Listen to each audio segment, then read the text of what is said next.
Apa sih Pentakosta itu? Mungkin bagi Anda yang baru mendengar, kita juga perlu mempelajari. Karena Pentakosta berasal dari bahasa Yunani Pentekoste ya. Artinya adalah hari ke-50. Hari ke-50 setelah apa? Hari ke-50 setelah Paskah. Paskah yang kita kenal di zaman sekarang itu adalah hari kebangkitannya Tuhan Yesus. Tetapi kalau kita perhatikan sejenak dalam perjanjian lama, tidak ada istilah Pentakosta. Karena Pentakosta ini adalah dari bahasa Yunani. Di perjanjian lama itu istilahnya adalah Kak Shavuot atau hari raya 7 minggu. Ya, dan dirayakan memang pada hari ke-50 sesudah hari raya Paskah. Tetapi Paskah versi perjanjian lama itu berbeda dengan Paskah yang kita peringati sebagai kebangkitan Tuhan Yesus. Paskah di perjanjian lama itu memperingati hari keluarnya orang-orang Israel dari perbudakan Mesir. Ya, dan juga hari ke-50 ini dirayakan sebagai bentuk mereka mensyukuri adanya hari raya tuaian gandum. Perayaan panen gandum. Coba sebentar kita lihat di dalam Imamat pasal 23 ayat 15 dan 16 ya. Firman Tuhan mengatakan demikian. Kemudian kamu harus menghitung mulai dari hari sesudah Sabat itu. Hari kamu membawa berkas persembahan unjukan 7 minggu penuh. Ada tertulis 7 minggu penuh atau Kak Shavuot itu dalam bahasa Ibraninya. Sampai hari sesudah Sabat ke-7. Dan harus terhitung olehmu 50 hari. 50 hari setelah Paskah. Lalu kamu harus mempersembahkan kurban sajian yang baru kepada Tuhan. Ya, dari situlah muncul istilah hari ke-50, Kak Shavuot, Pentakosta, dan juga Kak Shavuot di perjanjian lama untuk memperingati pemberian Taurat kepada bangsa Israel yang ada di Gunung Sinai pada waktu itu. Musa membawa 2 loh batu turun dari Gunung Sinai. Tetapi orang Israel justru membuat dan menyembah patung lembu emas. Ini mendukakan hati Tuhan. Lalu setelah Musa turun sambil membawa 2 loh batu yang berisi perintah Allah, diperintahkanlah oleh Musa kepada orang-orang yang takut akan Tuhan sesuai dengan petunjuk Tuhan. Justru mereka yang menyembah kepada berhala, kepada patung lembu emas harus dibunuh. Dan kaum Lewi membunuh kira-kira 3.000 orang Israel. Dan kisahnya itu bisa Anda baca di dalam Keluaran pasal 32 ayat 15 sampai 28 ya. Dan Pentakosta kemudian mengalami perubahan makna dalam perjanjian baru yang kita peringati 50 hari setelah hari kebangkitannya Tuhan Yesus. Dan Pentakosta, di hari Pentakosta, perjanjian baru Kisah Rasul juga mencatat pasal 2 ayat 41 ketika orang-orang yang menerima perkataan dari Petrus, mereka dibaptis. Dan hari itu jumlah mereka bertambah kira-kira 3.000 jiwa. Jadi kita bisa melihat ya sama-sama ada angka 3.000-nya. Pentakosta di perjanjian lama, Taurat diberikan, 3.000 orang justru mengalami kematian. Tetapi di Pentakosta perjanjian baru, Roh Kudus diberikan, justru 3.000 orang menjadi percaya, hidup dan dipakai oleh Tuhan secara luar biasa. 3.000 orang dibaptis. Pagi hari ini saya ingin menyampaikan tema tentang saksi iman. Ya, kita pelajari bersama-sama ayatnya di dalam Kisah Rasul pasal yang kedua, ayat pertama dan seterusnya. Inilah peristiwa Pentakosta, 50 hari setelah Paskah. Yang maknanya adalah Paskah itu sebagai kebangkitan Yesus. Kisah Rasul pasal 2 ayat yang pertama kita baca dan renungkan firman Tuhan ini. Saya ajak kita membacanya bersama-sama. Ya. Demikianlah firman Tuhan 1, 2, 3. Ketika tiba hari Pentakosta, semua orang percaya berkumpul di satu tempat. Tiba-tiba turunlah dari langit suatu bunyi seperti tiupan angin keras yang memenuhi seluruh rumah di mana mereka duduk. Dan tampaklah kepada mereka lidah-lidah seperti nyala api yang bertebaran dan hinggap pada mereka masing-masing. Maka penuhlah mereka dengan Roh Kudus, lalu mereka mulai berkata-kata dalam bahasa-bahasa lain. Seperti yang diberikan oleh Roh itu kepada mereka untuk mengatakannya.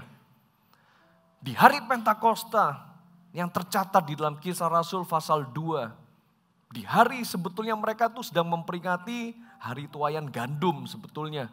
Tetapi ternyata Tuhan bisa menggunakan peristiwa itu. Tuhan juga menggunakan peristiwa Paskah yang sebelumnya dirayakan sebagai hari memperingati keluarnya orang Israel dari perbudakan Mesir. Paskah berubah maknanya menjadi kebangkitan Tuhan Yesus. Kemudian 50 hari setelahnya, ketika orang-orang Yahudi seharusnya mereka memperingati perayaan panen gandum, dipakai juga oleh Tuhan adanya tuaian jiwa-jiwa karena Roh Kudus dicurahkan, sehingga hari ini kita memperingati Pentakosta bukan lagi untuk kita menuai gandum, tetapi kita memperingati curahan Roh Kudus. Dan ketika Roh Kudus tercurah, saya dan Anda kita dipakai menjadi saksi, sehingga bukan lagi kita menuai gandum, kita akan menuai jiwa-jiwa. Sepakat dengan saya, katakan amin. Yang terhilang akan kembali dan diselamatkan. Oke, dan ini juga didasari dari Kisah Rasul pasal 1 ayat yang ke-8, janji Tuhan.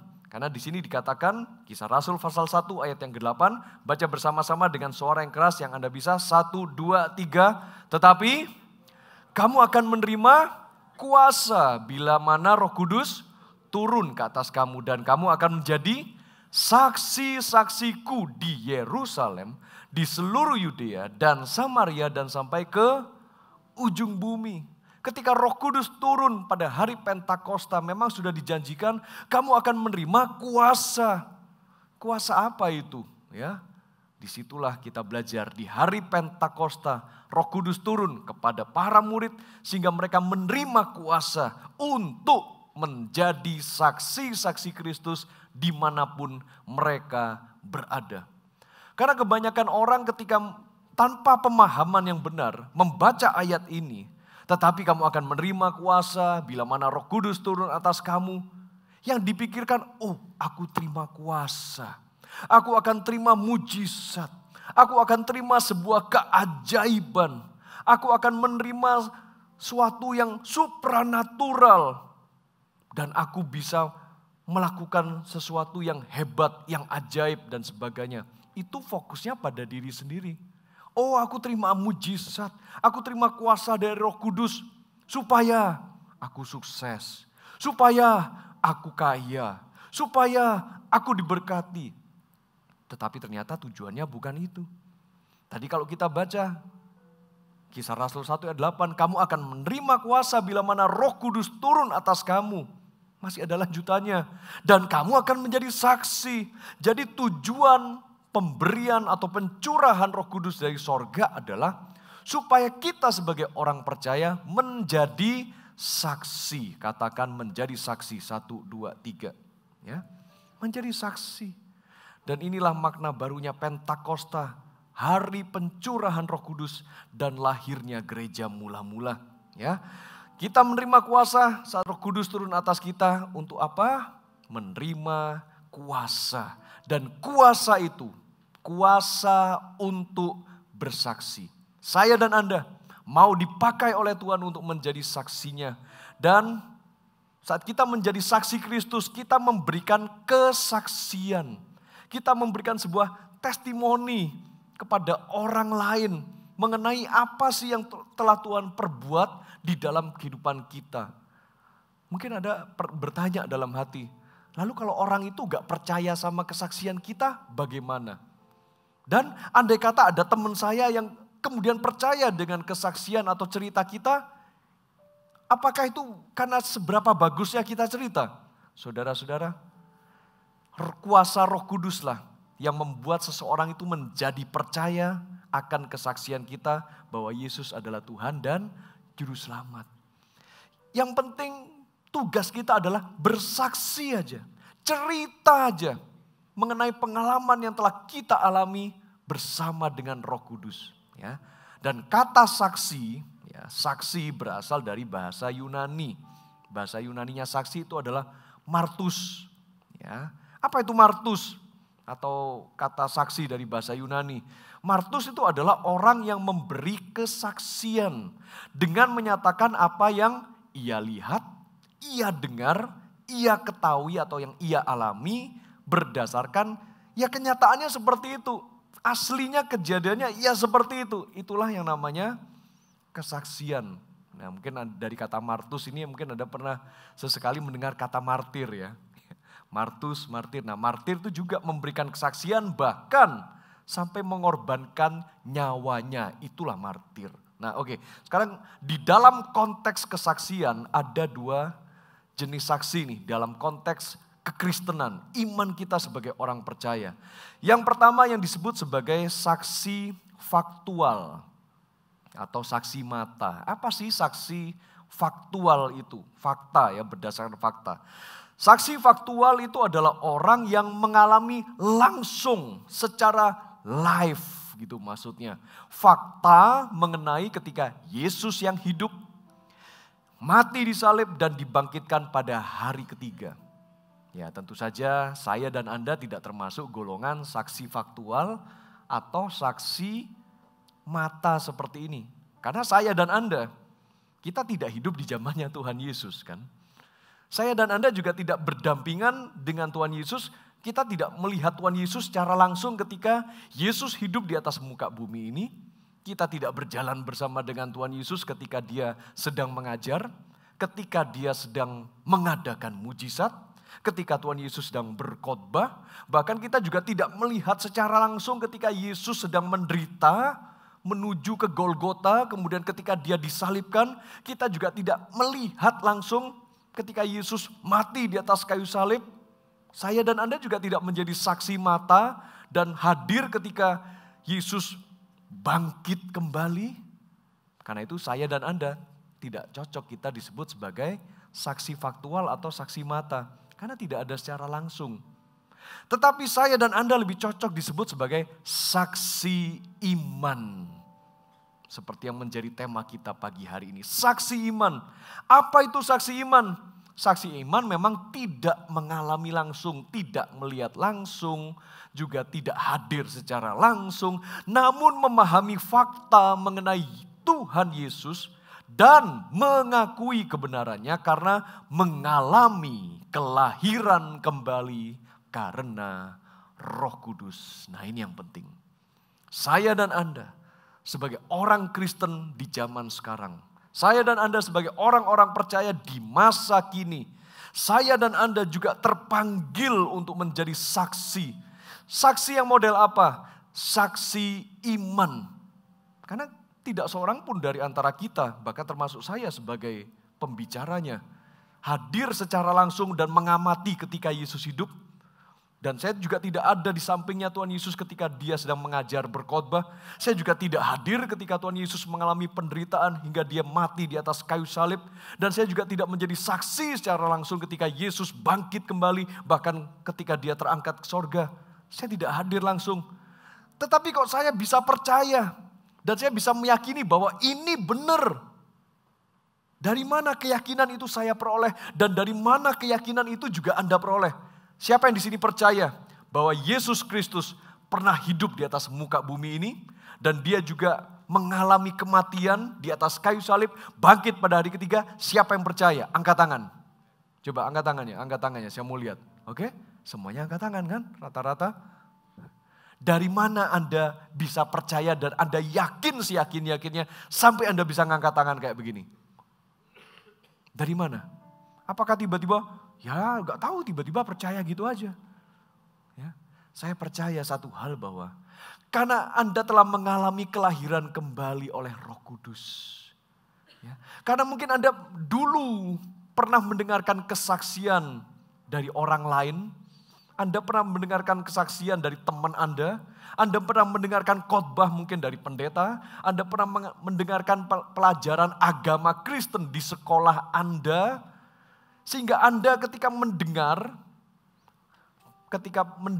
Anda percaya, ya, iman juga timbul dari pendengaran akan firman Kristus. Dari Anda percaya itu pekerjaan Roh Kudus. Makanya tadi saya ngomong, ketika seseorang itu menjadi percaya bahwa Yesus adalah Tuhan dan Juru Selamat, itu bukan karena atas dasar kemampuan kita sendiri untuk percaya. Roh Kuduslah yang membuat Anda percaya. Roh Kuduslah yang meyakinkan Anda sehingga Anda bisa percaya bahwa ya aku percaya. Yesus Kristus adalah Tuhanku, Juru Selamatku. Dia pernah hidup di atas muka bumi ini sekitar 2000 tahun yang lalu. Dan dia pernah mengalami kematian, dia mati bagi dosa-dosaku dan dosa-dosa Anda juga. Dan demi menanggung dosa kita, Yesus disalibkan. Kemudian mengalami kematian, tetapi bukan mati untuk selama-lamanya. Dia mengalahkan maut. Hari ketiga setelah kematiannya, dia bangkit.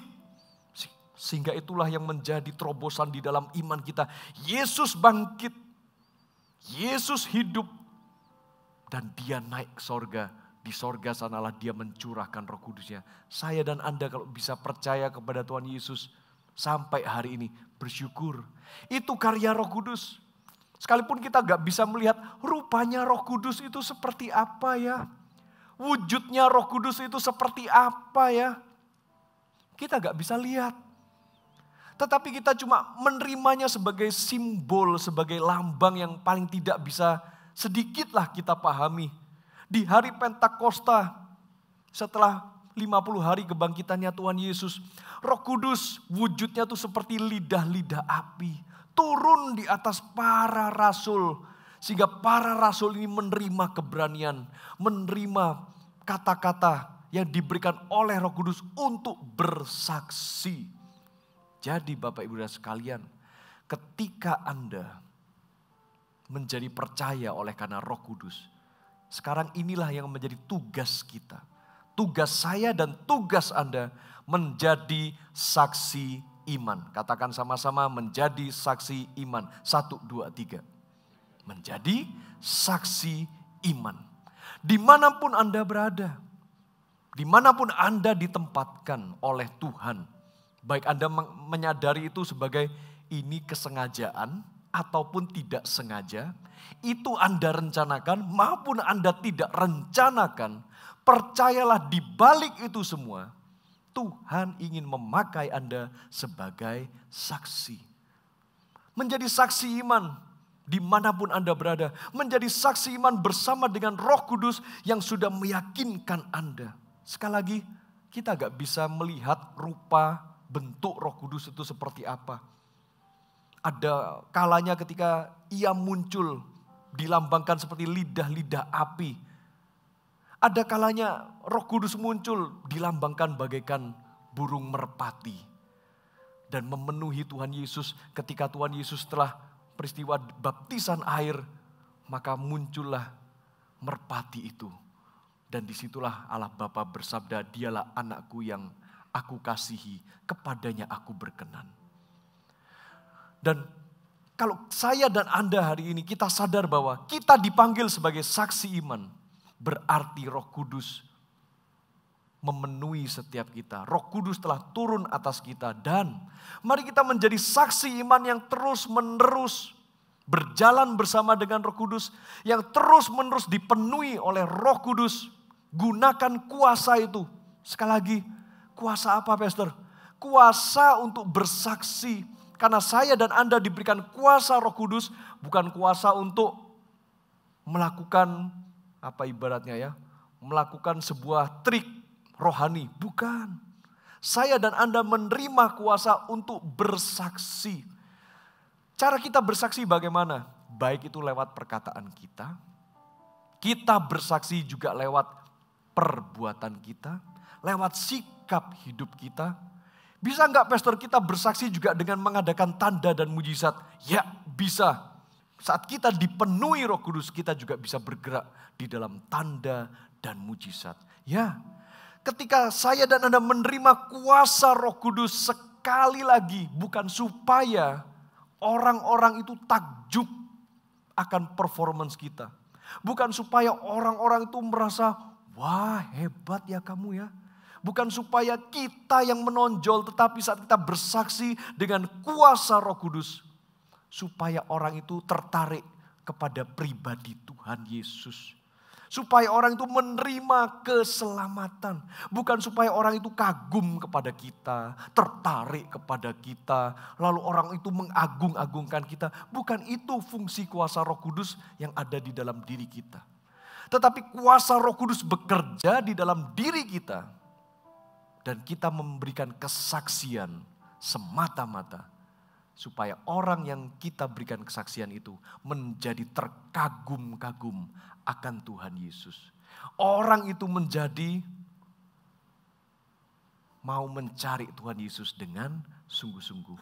Ada kalanya ketika kita memberikan kesaksian, Tuhan menyertai dengan tanda-tanda. Tuhan juga menyertai dengan mujizat. Dan itu gak usah dicari-cari Bapak Ibu Saudara. Yang penting tugas kita bersaksi aja. Nanti yang namanya mujizat, yang namanya tanda-tanda ajaib, itu nyusul sendiri. Gak tahu dari mana caranya. Ya. Suatu ketika saya pernah pelayanan di kota Medan beberapa tahun yang lalu. Kayaknya sudah belasan tahun yang lalu ketika saya pelayanan. Ya. Kemudian datanglah satu keluarga. Satu keluarga dari suku bangsa keturunan India. Ya. Tapi mereka bisa berbahasa Indonesia. Suatu ketika datang beribadah dalam ibadah seperti ini. Mereka dalam kondisi mereka sudah pernah mendengarkan berita Injil, nggak tahu siapa yang memberikan kesaksian kepada mereka. Ya. Tapi pada waktu itu mereka sudah mulai antara percaya atau tidak percaya kepada Tuhan Yesus. Dan mereka cuma ingin mencari peneguhan dan konfirmasinya, dan saat itu mereka masih juga belum dibaptis. Suami istri datang beribadah, duduk ya. Waktu itu pas saya yang lagi khotbah. Saya juga lupa khotbah apa pada waktu itu. Yang penting sudah khotbah, selesai, doa berkat, tutup ibadah. Lalu dua orang ini datang pada saya. Lalu dia ngomong bahwa, saya hari ini setelah mendengarkan khotbahmu Pak Pendeta, kami ingin memberikan diri dibaptis. Tetapi saya teringat apa kata teman saya, nanti kalau kamu ingin memberi diri dibaptis, ya, mintalah nama baru kepada Pak Pendetanya. Lah kan saya bingung. Saya ini bukan catatan sipil yang bagian untuk tulis nama baru gitu kan. Tetapi dia mintanya seperti itu. Karena dia punya nama yang menurutnya ini nama yang ada kaitannya dengan kepercayaan atau dewa-dewi tertentu di suku kaum mereka sebelumnya. Karena itu mereka ingin dibaptis, lalu setelah itu diberikan nama baru. Oke, kalau begitu saya doakan ya, supaya Anda berdua mendapatkan nama yang tepat. Oke, kita berdoa bersama-sama. Kita doakan, di tengah-tengah saya mendoakan, di situ keduanya menerima baptisan Roh Kudus. Mulai berkata-kata di dalam bahasa roh yang selama ini mereka juga tidak pernah mengalami. Dan dari situ tiba-tiba ada impresi di dalam hati saya. Roh Kudus seolah-olah ngomong kepada saya, orang ini percaya tanpa melihat. Ya, kan Tuhan Yesus juga pernah berkata kan, berbahagialah engkau apabila engkau menjadi percaya sekalipun engkau tidak melihat. Tuhan Yesus ngomong kepada siapa pada waktu itu? Kepada rasulnya yang namanya Thomas. Ya, yuk dong baca Alkitab ya. Lalu dari impresi itu saya dapatkan satu hal. Kayaknya nih saya harus kasih nama Thomas ini ya. Lalu saya doakan yang istrinya. Saya doakan dia. Karena dia sedang menantikan janji Tuhan. Janji Tuhan dan saya cuma dapat impresi untuk keduanya mempunyai anak atau mempunyai keturunan.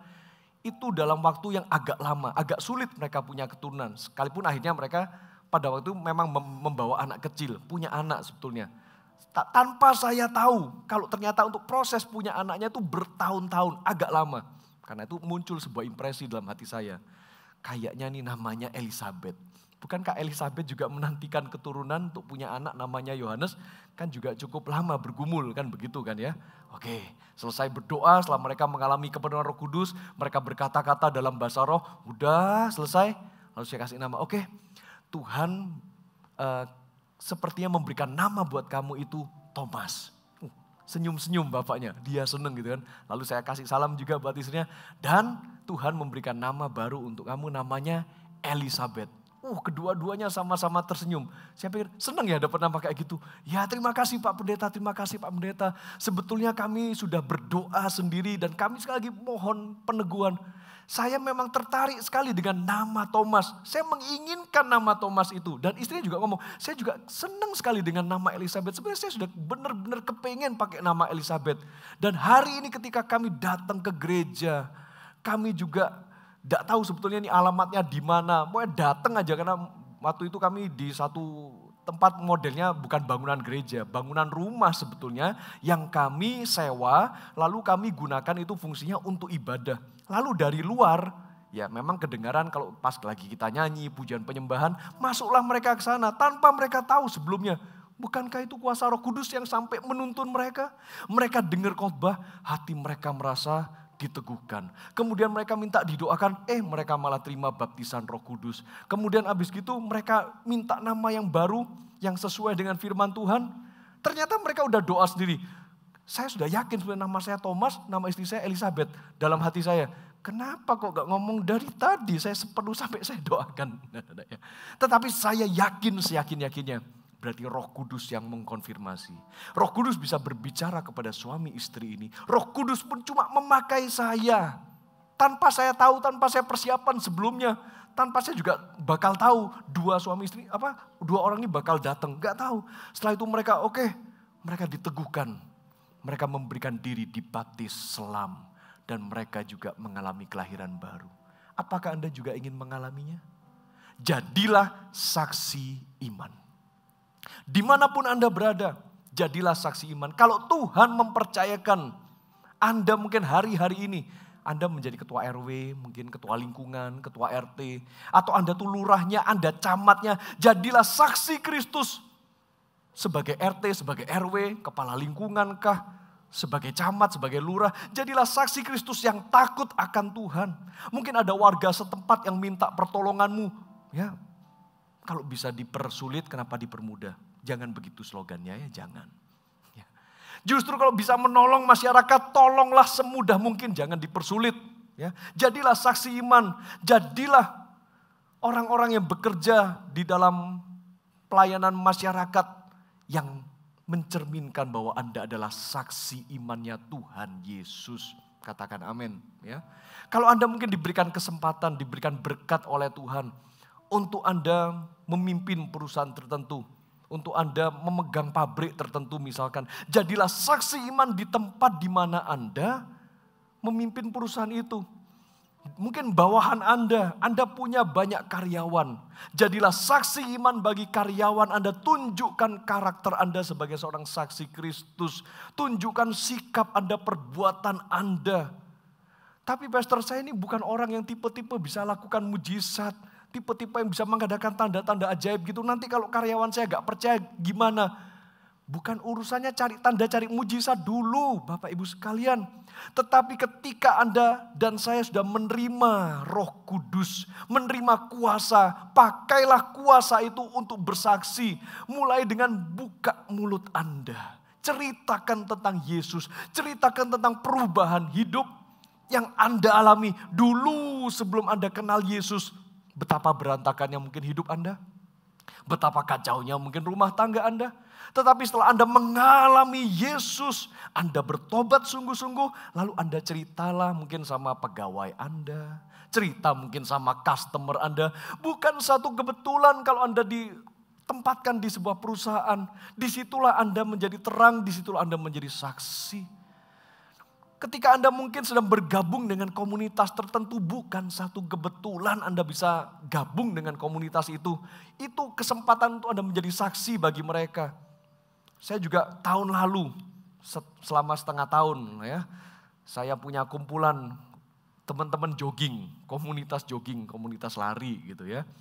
Awalnya sih saya cuman just for fun. Tetapi ada satu orang yang nyemplung di dalam komunitas ini yang pernikahannya sedang tidak baik-baik saja. Disitulah saya terbeban. Ya udahlah, oke, seminggu sekali. Pokoknya setiap pagi, setiap Sabtu, seminggu sekali kita jam 5-an, setengah 6 kita kumpul. Ya, kita jogging bareng. Ya, sekalipun secara badannya kurang atletis dan memang hobinya bukan jogging, saya rada sedikit maksa dia jogging. Mau juga. Karena istrinya sedang dilayani oleh istri saya. Karena mereka keduanya hubungannya tidak baik-baik saja. Saya sambil jogging itu, saya mengkonselingi dia. Saya gak ngomong, lumayan kan sambil bakar kalori, saya beritakan Injil, saya ngomongin dia. Supaya suami istri kembali hubungannya. Ini loh jadi saksi iman. Bukan suatu kebetulan kalau Anda ditempatkan dalam sebuah kumpulan, komunitas, lingkungan perumahan Anda dikasih tugas sebagai entah RT, RW, ada sebagai panitia acara tertentu, Anda ditempatkan di tempat tugas Anda, jadilah saksi iman. Beritakanlah Injil di sana. Dimulai ya dengan sikap hidup Anda juga. Selain Anda berkata-kata bahwa Tuhan Yesus sudah menyelamatkan hidupmu, Tuhan Yesus sudah mengampuni dosamu, tunjukkan juga dengan sikap hidup sehari-hari. Dengan perbuatan sehari-hari, daripada kesaksian kita, oh Tuhan Yesus baik, Tuhan Yesus itu dahsyat, Tuhan Yesus melakukan mujizat dalam hidupku, Tuhan Yesus mengampuni dosaku. Tetapi kelakuannya tidak jadi berkat. Suka pinjam uang, ngutang tidak dikembalikan. Tidak akan bisa menjadi kesaksian yang baik. Tetapi imbangi kesaksian lewat perkataan mulut Anda bahwa Yesus itu baik. Yesus itu juru selamatku. Yesus sudah mengampuni dosaku. Yesus memulihkan keluargaku. Yesus melakukan mujizat bagi hidupku. Tunjukkan juga kemesraan bersama dengan keluarga. Suami dan istri mesra. Ya, kemudian banyak memberikan berkat kepada teman-teman, ya, bukan ngutang, justru kita yang membantu mungkin apabila ada yang kesulitan, gitu loh.